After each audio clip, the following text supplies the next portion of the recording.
여러분 안녕하십니까? NBS 투데이입니다.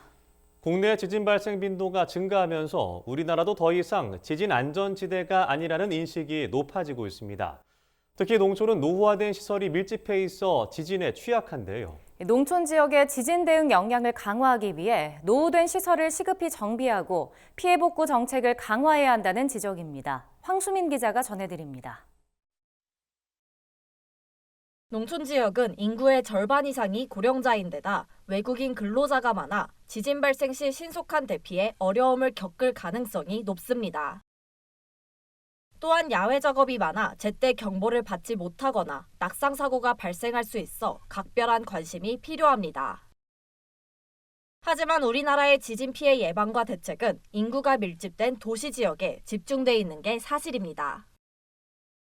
이에 농업 부문의 지진 피해를 막기 위한 사전 사후 대책을 강화해야 한다는 지적이 제기됐습니다. 한국농촌경제연구원은 최근 이 같은 내용이 담긴 보고서를 발간해 농업 부문 지진 방제를 위한 과제들을 제시했습니다. 보고서는 우선 노후화 시설 정비와 내진 보강을 적극 추진해야 한다고 밝혔습니다. 구체적으로 내진 설계를 의무화하기 어려운 시설의 내진 보강을 독려하기 위한 세제 감면, 예산 지원 등 유인책을 강구해야 한다고 조언했습니다. 지진으로 인한 산사태 예방 대책을 강화해야 한다는 주문도 이어졌습니다.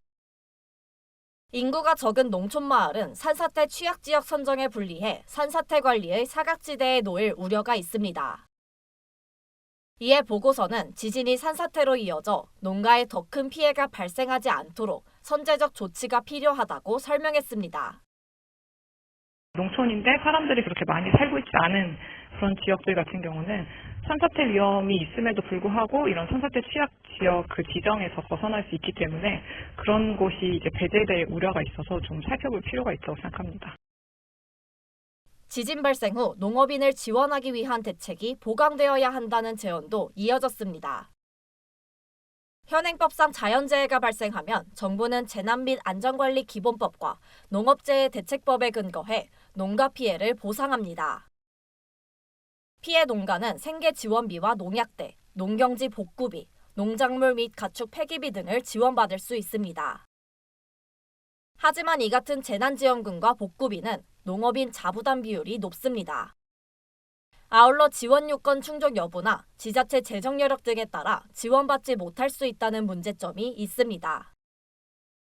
이에 보고서는 지원금의 농업인 자부담률을 낮추고 재난 피해가 낮다는 이유로 영세농이 지원에서 배제되지 않도록 관련 제도를 개선해야 한다고 밝혔습니다.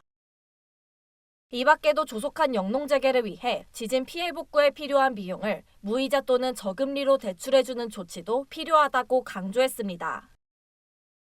영농 자금 상환 같은 경우는 연기나 이자 감면을 하는 부분이 있어요. 그런데 이제 이건 영농 자금 상환일 때 얘기고 이런 지진 피해 복구 용으로 그렇게 새롭게 대출을 해야 되거나 할 때 무이자 또는 저금리로 대출하는 걸 고려하자.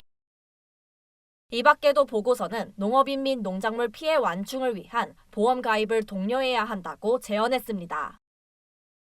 지진으로 인해 발생한 인명피해와 재산피해의 안정망으로는 농기계 종합보험과 농작물 재해보험, 가축 재해보험 등이 있습니다.